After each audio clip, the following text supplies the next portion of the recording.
دعني أتحدث مثلا عن السلفية الجهادية. نعم. السلفية الجهادية لها فلسفة في مفهوم المواطنة تختلف عن السلفية التقليدية. يعني هم يقولون أنا ممكن أبايع واحد مثلا زي أسامة بن لادن ولا الملا عمر في أفغانستان، ويكون الولاء للأمة وللإسلام وليس لوطن زي السعودية مثلا.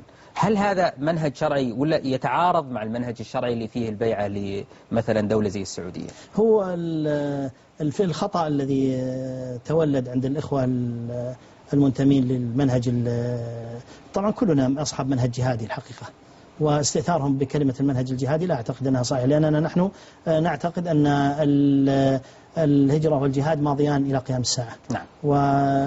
والجهاد هو منهج أمة محمد ولا ينكره، الإنكار الجهاد كفر. فنحن لا ننكر الجهاد، لكننا نتكلم عنه كمصطلح اختصوا به، وإلا كفكرة هم لا يختصون بها.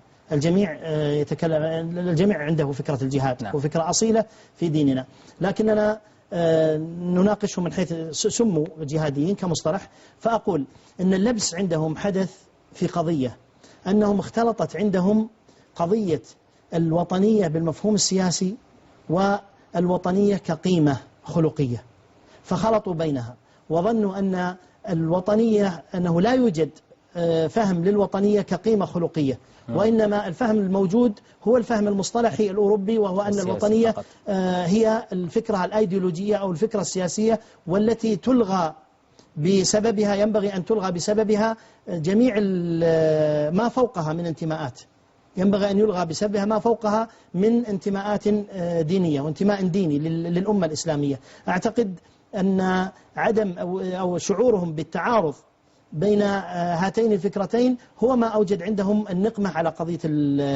الوطنية بمفهومها